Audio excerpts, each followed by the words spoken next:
A ver, pensemos en esto por un segundo. ¿Qué podrían tener en común la España imperial del siglo XVI y los revolucionarios americanos? Parecen mundos totalmente distintos, ¿verdad? Pues resulta que ambos vivieron momentos que cambiaron el mundo, y todo desatado por la misma fuerza económica, una verdadera inundación de dinero. Hoy vamos a desentrañar estas dos historias. Imagínense esto. Todo el dinero en una cuenta de ahorros, el sueldo que se acaba de recibir, lo que se necesita para las compras de la semana. De repente, casi no vale nada. ¿Qué pasaría si el dinero, así sin más, dejara de tener valor? Es una idea que asusta, ¿no? Bueno, lo más increíble es que esta no es una pregunta hipotética. Para nada. Es una realidad que ha sacudido a imperios enteros en el pasado. Y hoy vamos a ver exactamente cómo pasó, analizando dos momentos clave de la historia que nos dejaron lecciones importantísimas. Ok, empecemos nuestro viaje. Vámonos a la Europa del siglo XVI, una época que para muchos estuvo marcada por un misterio económico que nadie lograba entender. Resulta que por más de 100 años, algo muy extraño estaba pasando en toda Europa. Los precios simplemente no paraban de subir. Y no un poquito, ¿eh? Para 1621, el costo de vida se había multiplicado casi por 4 en comparación con el inicio del siglo. La gente estaba desconcertada, no entendían qué estaba pasando. Y claro, el desconcierto era total. La pregunta estaba en el aire. ¿De dónde venía toda esta inflación? ¿Era por las guerras? ¿Las malas cosechas, tal vez? ¿O había algo más? Una causa oculta que nadie estaba logrando ver. Pues resulta que la respuesta no estaba en los mercados de Londres ni en los de París. No, el epicentro de todo este cambio estaba a miles de kilómetros de distancia, en las minas de un continente recién descubierto, América.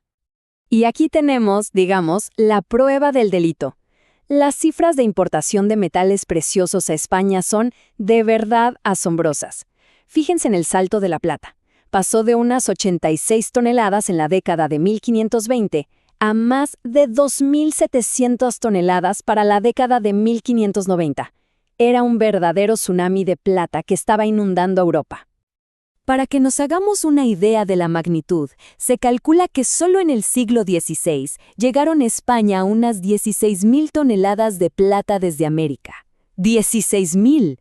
Era una cantidad de dinero que nunca antes se había visto y estaba, literalmente, ahogando al continente. Muy bien, ahora, demos un salto de 200 años en el tiempo y crucemos el océano de nuevo, a otro continente. Vamos a ver cómo la historia de alguna forma se repitió, pero esta vez con un tipo de dinero completamente diferente. La pregunta ahora es, ¿podría pasar algo así de nuevo, pero sin barcos llenos de tesoros? ¿Qué pasaría si el dinero fuera simplemente papel? Pues, los revolucionarios americanos se encontraron justo con ese dilema. ¿Cómo financiar una guerra contra el imperio más poderoso del mundo sin tener oro ni plata? Su solución fue tan audaz como arriesgada. Simplemente imprimirlo.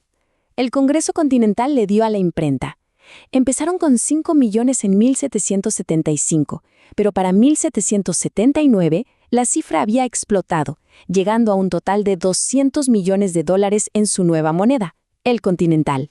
Y la consecuencia fue catastrófica.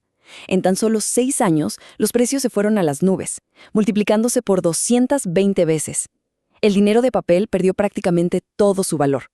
Tanto que de ahí nació la famosa expresión en inglés, no vale un Continental.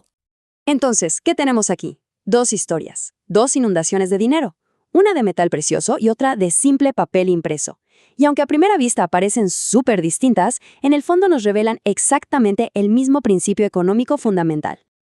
A ver, cuando ponemos estas dos historias una al lado de la otra, el patrón es inconfundible. Por un lado, una explosión en la cantidad de plata que entraba a Europa. Por el otro, una explosión en la cantidad de billetes que se imprimían en América. El resultado en ambos casos fue exactamente el mismo. Los precios se dispararon. Y aquí está la clave de todo esto. Es una ecuación bastante simple, en realidad. Cuando la cantidad de dinero en una economía crece mucho, mucho más rápido que la cantidad de cosas que se pueden comprar, o sea, los bienes y servicios, ese dinero pues pierde valor. Y si el dinero vale menos, lógicamente se necesita más para comprar lo mismo. En otras palabras, los precios suben. A este fenómeno es a lo que llamamos inflación, y es una idea clave, porque en esencia no es que las cosas se vuelvan más caras porque sí, es que el dinero con el que las compramos vale menos. Pero la historia no termina ahí, ni mucho menos. El impacto de estas inundaciones de dinero fue mucho más allá de los precios del pan o la tela. No. Estos eventos literalmente redibujaron el mapa del poder económico y político del mundo. Para entender bien la magnitud de este cambio, echemos un vistazo a cómo era el mundo antes de la gran inundación de plata. En el año 1500, por ejemplo, Italia era una de las potencias, una de las regiones más ricas y dinámicas de toda Europa. Ahora, avancemos 200 años y ¡wow! El panorama era completamente diferente. Naciones como los Países Bajos e Inglaterra, que supieron invertir en comercio y en producción, habían superado a las viejas potencias. Y España, España, a pesar de ser la fuente de toda esa plata, se quedó rezagada. Gastaron su inmensa riqueza en guerras en lugar de invertirla para crecer. Claro, estas historias pueden parecer algo muy antiguo, sacado de un libro de historia. Pero la lección fundamental que nos enseñan sobre la naturaleza del dinero es más relevante hoy que nunca. Pensemos en lo que vimos, un torrente de plata, una avalancha de papel impreso. 2 eventos separados por siglos y océanos, pero con el mismo resultado. Alteraron por completo el valor del dinero y con ello el destino de naciones enteras. Y es que si hay una lección crucial aquí, es esta. El valor del dinero no es algo fijo, no es como una ley de la física. Es, en realidad, una construcción social. Depende de la confianza, de que sea escaso y, sobre todo, de cómo se gestiona la economía en su conjunto. Y todo esto nos deja con una pregunta final, una pregunta para reflexionar. Hoy en día, la mayor parte del dinero ya no está respaldado por oro ni plata. Es solo papel o más bien datos en una pantalla. Entonces, ¿qué es lo que realmente sostiene su valor?